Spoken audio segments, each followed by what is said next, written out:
Assalamualaikum warahmatullahi wabarakatuh. Salam sejahtera bagi semuanya. Welcome back to my channel TPMDS. Selamat datang kembali pada channel TPMDS. Hai sobat-sobat TPMDS manapun berada, informasi terkini rekrutmen ASN P3K tahun 2022 dan 2023. Nah sobat-sobat TPMDS manapun berada, kali ini TPMDS akan memberikan informasi untuk pembuatan akun sampai resume untuk P3K teknis, yaitu Kementerian Agama.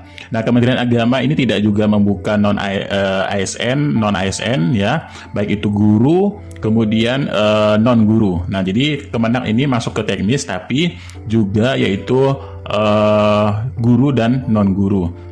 Nah, kemarin kita juga sudah bahas yaitu terkait dengan pengumuman terkait pelaksanaan seleksi P3K di bawah Kementerian Agama.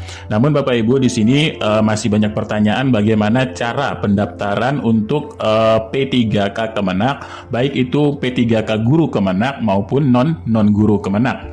Nah, Bapak Ibu, sobat-sobat TPMDS manapun berada, jika Bapak Ibu ini yang sudah mendaftar sebelumnya ya, sudah mendaftar sebelumnya untuk P3K guru, apakah bisa untuk mendaftar P3K Kemenak? Nah, sebelum kita menjawab hal tersebut, Bapak Ibu login ke SSCSN, ternyata di sini adalah jenis seleksi P3K guru sudah tutup ya. Bapak Ibu masukkan username dan passwordnya dan tertera yaitu jenis seleksi sudah tutup karena Bapak Ibu sudah memiliki akun sebelumnya dan sudah mendaftar pada P3K guru Kemendikbud ya. Nah, jadi Bapak Ibu tidak bisa mendaftar untuk yang P3K guru Kemenak ya. Beda. Jadi karena di sini alasannya kenapa Bapak Ibu tidak bisa.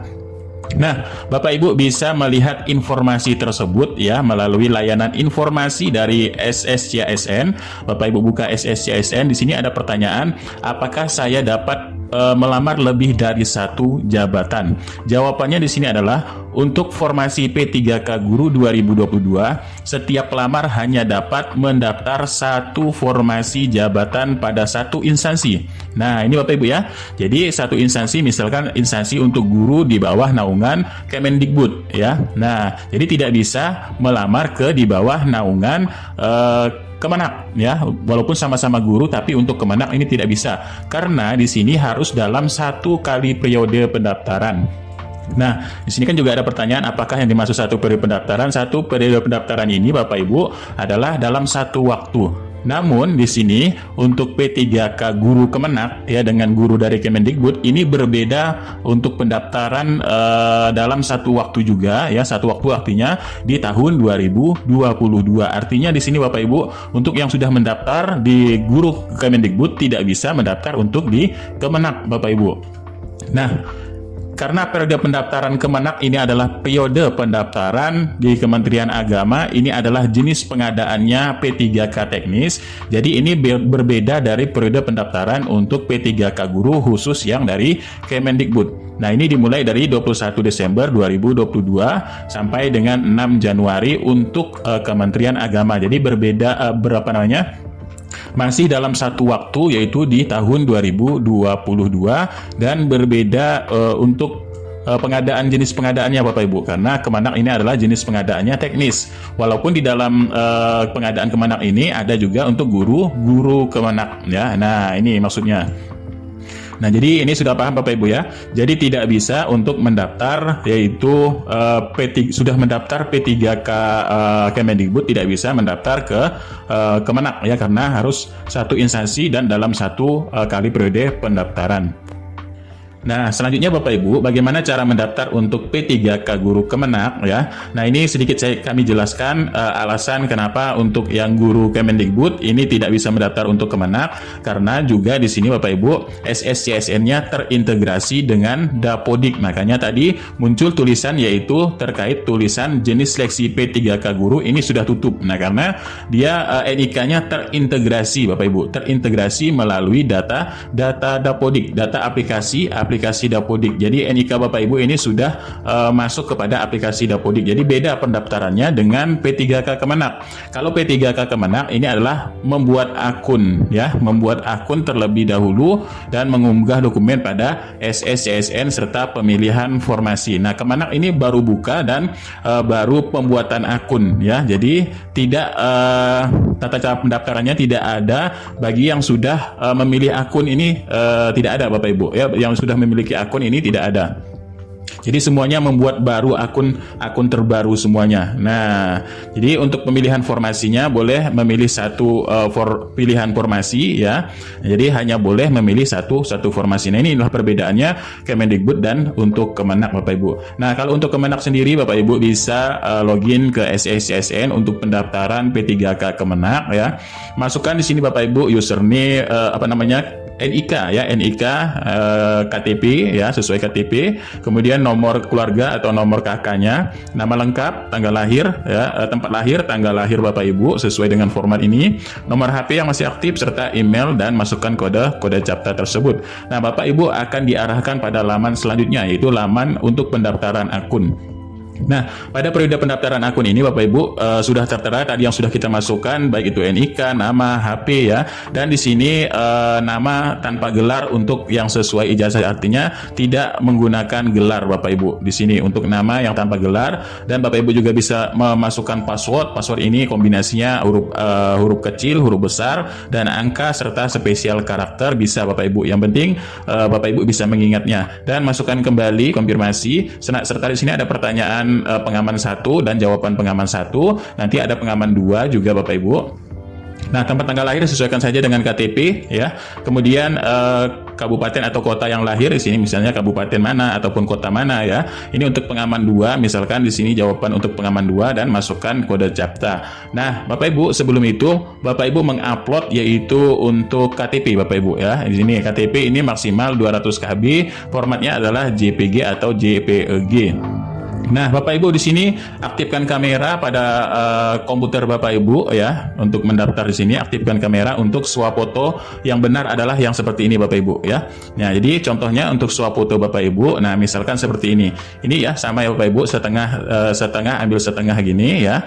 Nah, ini untuk swafoto, kemudian simpan foto tersebut setelah Bapak Ibu masuk untuk swafoto. Dan Bapak Ibu bisa klik lanjutkan di sini ya. Nah, di sini klik lanjutkan, maka Bapak Ibu akan diberikan untuk pendaftaran telah selesai tersebut. Nah, ini untuk pendaftaran.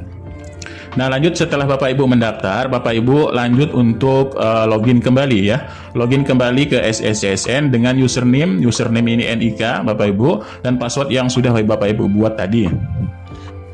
Nah, kemudian Bapak Ibu klik masuk di sini. Nah, setelah masuk di sini ada biodata. Biodata Bapak Ibu isikan sesuai dengan yang tertera di sini Bapak Ibu ya. Jadi masukkan nama ini sesuai ijazah tapi tanpa gelar, tempat lahir ya, kemudian tanggal lahir sesuai dengan ijazah, tempat lahir sesuai dengan ijazah, email yang aktif, jenis kelamin, kemudian jenis disabilitas apakah non disabilitas atau disabilitas di sini. Kemudian nama inputan pembuatan akun, gelar belakang ijazah, tempat lahir KTP, tanggal lahir KTP, alamat sesuai dengan KTP, serta di sini apakah sedang mengikuti program beasiswa iya atau tidaknya di sini Bapak Ibu. Nah, selanjutnya di sini masuk ke lengkapi data domisili ya. Alamat domisili Bapak Ibu sesuai dengan saat ini Bapak Ibu tinggal ya. Provinsi domisili, kabupaten kota, akun media sosial Bapak Ibu. Misalkan di sini Instagram jadi @joko umpamanya, kemudian ataupun Facebook ya @joko di sini. Kemudian tinggi badan Bapak Ibu, status perkawinan, agama, nomor telepon bisa diisi dengan nomor HP juga. Nomor ponsel ini adalah nomor HP yang aktif. Kemudian Bapak Ibu klik lanjutkan. Nah, selanjutnya Bapak Ibu di sini ada jenis seleksi. Nah, untuk Kementerian Agama baik itu guru maupun non guru semua termasuk kepada P3K teknis Bapak Ibu ya. Ingatkan Bapak Ibu. Jadi ada yang bertanya, ini kok hanya P3K teknis tidak ada guru? Ya, karena Kementerian Agama ini masuknya adalah masuk kepada P3K teknis, baik itu guru ataupun non gurunya tetap masuk ke teknis Bapak Ibu. Nah, ini kemudian Bapak Ibu apakah THK 2 atau tidak, ya atau tidak di sini, dan klik lanjutkan Bapak Ibu. Nah, selanjutnya untuk formasi. Nah, pemilihan formasi sendiri Bapak Ibu jenis seleksinya ini P3K teknis ya, karena Kementerian Agama, instansinya pilih Kementerian Agama saja di sini. Jenis formasinya formasi umum Bapak Ibu, dan Bapak Ibu klik di sini ya. Nah, setelah itu untuk pengisian pendidikan. Pendidikan sesuaikan dengan ijazah Bapak Ibu. Misalkan kita ambil S1 Pendidikan Pancasila dan Kewarganegaraan. Nah, ini misalkan Bapak Ibu ya, kalau S1 Pendidikan Pancasila dan Kewarganegaraan, apa bedanya dengan PKN dan PPKN? Karena PPKN ini adalah pendidikan Pancasila dan kewarganegaraan. Kalau PKN adalah pendidikan dan kewarganegaraan. Nah, beda ya, ada sedikit bedanya. Kemudian pilih jabatan Bapak Ibu ya. Jabatan ini misalkan Bapak Ibu PKN ini linernya ke analisis kebijakan, Asiparis ya, guru IPS, guru kelas, guru kewarganegaraan ya. Ini kemudian guru PPKN ya. Nah, kemudian untuk seni budaya dan lain sebagainya sesuai tertera yang ada di SSCS ini Bapak Ibu. Jadi Bapak Ibu bisa pilih ya. Di sini umpamanya guru IPS, ternyata guru IPS ini hanya ada di daerah mana saja Bapak Ibu, karena di sini sesuai dengan lokasi formasinya. Nah, misalkan Bapak Ibu di sini pilih saja guru PKN. Nah, umpamanya di sini guru PKN ya. Nah, guru PKN apakah ada di daerah Bapak Ibu? Bapak Ibu bisa cek langsung pada misalkan ini guru kelas ya. Guru kelasnya linernya untuk kualifikasinya linernya kemana, dan ini untuk alokasi formasinya Bapak Ibu. Alokasi formasinya Bapak Ibu bisa lihat, dan satuan kerjanya di daerah mana, umpamanya di Kanwil Kemenak Yogyakarta. Nah, ini ya untuk guru kelas. Dan guru kelas juga ini linear untuk S1 pendidikan PKN atau pendidikan Pancasila dan kewarganegaraan. Nah, misalkan di sini ahli pertama guru PKN juga di sini ya. Misalkan Bapak Ibu di Kanwil Provinsi Bengkulu ini ada 20 formasi ya. Nah, ini sesuai dengan kualifikasinya. Nah, ini Bapak Ibu bisa isikan saja. Misalkan di sini Bapak Ibu memilih guru PKN. Dan apakah ada untuk lokasi formasi daerah Bapak Ibu? Nah, jika ada berarti formasinya itu tersebut ada Bapak Ibu ya. Nah, kalau tidak ada berarti di daerah Bapak Ibu ini tidak ada formasinya. Nah, jadi Bapak Ibu bisa memilih untuk umpamanya di sini guru kelas. Guru kelas ini kan banyak untuk formasinya setiap daerah ya. Misalkan tadi di sini untuk Kanwil Banten ya, kemudian Kanwil Bengkulu ini banyak sekali Bapak Ibu. Nah, sesuai dengan formasi yang ada ya, yang ada di daerah Bapak Ibu. Nah, lanjutkan untuk lokasi ujian. Lokasi ujian ini daerah Bapak Ibu ya, Kanwil Kemenak mana. Lokasi tesnya juga ini daerah Bapak Ibu ya, provinsi mana di sini. Ini lokasi tes menggunakan provinsi Bapak Ibu. Kemudian IPK Bapak Ibu, nomor ijazah, kemudian tahun lulus, jenis perguruan tinggi, tanggal ijazah, nama perguruan tingginya, dan nama perguruan tinggi sesuai ijazah dan nama prodi Bapak Ibu. Nah, ini sesuaikan saja Bapak Ibu. Batas waktunya ini sampai 6 Januari 2023 untuk pendaftaran P3K Kemenak. Nah, jadi ini Bapak Ibu ya, untuk Kementerian Agama, baik itu guru ataupun non-gurunya, masuk semuanya pada P3K teknis. Nah, ini misalkan ya, P3K teknis, ini untuk jurusan guru juga masuk kepada P3K teknis, tapi di bawah instansi yaitu Kementerian Agama. Nah, selanjutnya di sini misalkan untuk riwayat. Nah, ini untuk riwayat. Bagaimana untuk pengisian riwayat? Nah, pengisian riwayat Bapak Ibu, deskripsi pekerjaan adalah pekerjaan Bapak Ibu saat ini. Misalkan Bapak Ibu bekerja pada guru ya, mengajar. Ini bisa untuk negeri, bisa juga untuk swasta Bapak Ibu. Tuliskan saja di sini sesuai pekerjaan Bapak Ibu saat ini. Dan deskripsinya 30 karakter pengalaman kerja. Tuliskan saja pengalaman kerja Bapak Ibu saat ini, yaitu pada instansi yang misalkan di swasta ataupun di negeri. Ini tidak masalah Bapak Ibu ya. Tinggal masukkan saja. Misalkan di sini kita ambil contoh untuk deskripsi dirinya. Nah, ini sesuainya jangan lebih dari 3.000 karakter. Ini misalkan perkenalkan saya, nama siapa, lahirnya di mana, pada tanggal mana, saya menjadi guru sehonorer kurang lebih sekian-sekian tahun, dan alhamdulillah sampai sekarang diberikan kesempatan, umpamanya di sekolah MTS ya, umpamanya di sini MTS mana, ataupun di MI mana, ataupun di MA mana, dan lain sebagainya, SMK, SMA, MAK ya di sini. Nah, ini Bapak Ibu tuliskan saja di situ. Tuliskan deskripsi pengalaman Bapak Ibu, minimal di sini ada identitas Bapak Ibu tentang sekolah ya, lama mengajar, dedikasi terhadap sekolah Bapak Ibu, prestasi yang dicapai, hubungan dengan guru, masyarakat, dan intinya semua hal positif dalam bekerja Bapak Ibu. Ini bisa Bapak Ibu tuliskan jangan sampai lebih dari 30 karakter. Nah, ini Bapak Ibu ya. Kemudian di sini untuk pengalaman kerjanya. Nah, pengalaman kerjanya Bapak Ibu di sini Bapak Ibu juga bisa tambahkan ya. Nah, pengalaman kerjanya di sini misalkan kita tambahkan pengalaman kerja.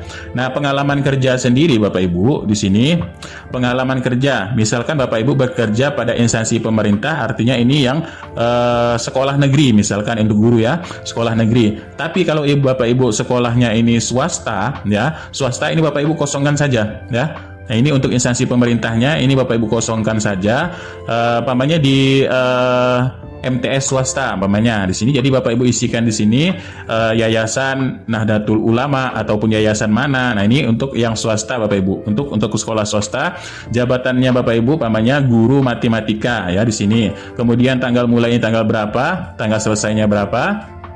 Ini tanggal mulai sesuai SK pertama Bapak Ibu, tanggal selesainya di sini sesuai dengan SK terakhir Bapak Ibu ya. Nah, kemudian gaji pokok Bapak Ibu berapa sesuai yang dibayarkan, nomor surat keputusan, nomor SK ya, nomor SK. Nah, nomor SK di sini misalkan di sini Bapak Ibu di swasta adalah nomor SK dari SK yayasan Bapak Ibu. Nah, SK yayasan karena SK kepala sekolah itu adalah SK mengajar, bukan SK untuk jabatan Bapak Ibu. Jadi di sini tuliskan untuk dari yayasan, kemudian tanggalnya berapa. Pejabat yang menandatangani adalah ketua yayasan, pamannya untuk yang swasta. Kalau untuk yang negeri di sini sesuai dengan SK yang negeri Bapak Ibu. Baru Bapak Ibu klik simpan di sini ya. Nah, setelah disimpan, maka Bapak Ibu di sini tertera yaitu instansi Bapak Ibu di sini jabatannya sudah tertera, tanggal mulainya, tanggal selesainya, dan di sini Bapak Ibu jika ingin mengubah, Bapak Ibu bisa ubah dan Bapak Ibu bisa klik lanjutkan di sini. Nah, selanjutnya Bapak Ibu setelah pengisian tersebut masuk kepada dokumen. Nah, dokumen ini Bapak Ibu, untuk dokumen ini sudah ada formatnya pada lampiran dari Kemenak ya, Kemenak untuk lampiran 5 poin sudah ada, Bapak Ibu bisa download saja. Surat lamaran juga sudah yang bermaterai 10.000 ya. Kemudian surat keputusan yang sah dari pejabat yang wewenang Kemenak, formasi jabatan fungsional lainnya. Nah, apakah guru ini masuk ke fungsional lainnya ya, baik itu negeri ataupun swasta? Tidak Bapak Ibu ya. Kalau fungsional lainnya ini berbeda dengan untuk jabatan guru. Nah, fungsional lainnya ini masuk kepada nah, ini Bapak Ibu. Di format dari Kemenak ini ada rincian jabatan untuk formasi lainnya ya. Formasi lainnya misalkan ahli penterjemah. Ini adalah formasi lainnya Bapak Ibu di Satuan Badan Penyelenggara Jaminan Produk Halal. Nah, ini untuk formasi lainnya. Ini kalau untuk guru ini tidak digunakan ya Bapak Ibu. Kalau untuk guru, kalau untuk jabatan lainnya ini digunakan. Kemudian KTP ya, KTP Bapak Ibu di-scan saja bentuk JPG ya. Kemudian Bapak Ibu tentukan dulu tadi di sini, tentukan Bapak Ibu ini ada apakah Bapak Ibu THK 2 ataupun pelamar non ASN Kemenak ataupun pelamar lainnya. Nah, ini Bapak Ibu ya. Jadi pelamar lainnya beda, bukan dari jabatan guru Bapak Ibu. Kalau untuk guru semua masuk kepada pelamar non ASN. Nah, seperti ini Bapak Ibu ya. Nah, ini formasi non-ASN adalah untuk jabatan guru, misalkan guru kelas. Nah, guru kelas ini semua bisa mendaftar, baik itu yang dari swasta maupun yang dari negeri. Misalkan di sini di Kanwil Aceh ini banyak sekali, yaitu 415 formasi misalkan ya. Nah, jadi berbeda Bapak Ibu ya. Untuk fungsional lainnya ini berbeda, fungsional lainnya adalah jenisnya ini penterjemah ya dan lain sebagainya. Kalau untuk guru sendiri masuk kepada poin yang kedua yaitu non ASN ya, non ASN. Karena ini bukan THK 2 kecuali Bapak Ibu ini adalah yang THK 2. Jadi Bapak Ibu ini masuk ke dalam, untuk guru ini masuk ke dalam pelamar non ASN dari Kementerian Agama. Nah, selanjutnya Bapak Ibu setelah Bapak Ibu mengisi yang tadi ini untuk KTP tadi ya sudah masukkan, kemudian surat bebas narkoba ini sudah ada formatnya. Formatnya ini apakah ketik ataupun menggunakan tertulis? Kalau di sini menggunakan ketik saja Bapak Ibu, diketik saja sesuai dengan format tersebut dan Bapak Ibu print out dan Bapak Ibu beri materai dan tanda tangan. Ini baru di-scan kembali Bapak Ibu berbentuk PDF di sini ya. Nah, kemudian asli untuk surat izin baik itu suami ataupun istri jika berkeluarga. Kalau belum berkeluarga ini orang tua ataupun wali Bapak Ibu. Nah, selanjutnya asli kartu ujian untuk yang THK 2 ya, kartu ujian CASN untuk THK 2. Namun jika Bapak Ibu bukan THK 2, Bapak Ibu bisa memasukkan kartu identitas PTK dari aplikasi Simpatika untuk jabatan yang guru. Nah, ijazah asli Bapak Ibu, kemudian transkrip nilai asli Bapak Ibu scan berbentuk PDF, asli foto ya, foto untuk foto latar belakang merah yang terbaru dan serdik jika Bapak Ibu memiliki serdik untuk jabatan fungsional guru Bapak Ibu. Dan Bapak Ibu ini untuk kartu PTK yang di Simpatika ini yang daftar yaitu yang masih aktif sampai periode pendaftaran saat ini, yaitu pada tahun 2022 Bapak Ibu. Nah, selanjutnya Bapak Ibu klik selanjutnya di sini, baru Bapak Ibu centang saja Bapak Ibu di sini apakah sudah fix semuanya. Bapak Ibu bisa centang. Bapak Ibu lihat kembali ya, sebelum mengakhiri ini Bapak Ibu bisa lihat kembali apakah sudah benar semua. Nah, lanjutnya setelah itu Bapak Ibu bisa centang untuk resume ya, resume tersebut. Bapak Ibu klik selanjutnya, maka Bapak Ibu mendapatkan kartu untuk pendaftaran. Dan nanti untuk lokasi ujian dan lain sebagainya ini masih kosong karena di Januari nanti Bapak Ibu baru bisa memilih untuk tempat di mana Bapak Ibu melakukan tes ya. Jadi di sini masih dikosongkan terlebih dahulu. Nah, itulah sedikit informasinya, mudah-mudahan ini bermanfaat. Kurang lebihnya mohon maaf. Billahi taufiq wal hidayah. Wassalamualaikum warahmatullahi wabarakatuh dan salam sejahtera bagi semuanya untuk sobat-sobat TPMDS manapun berada.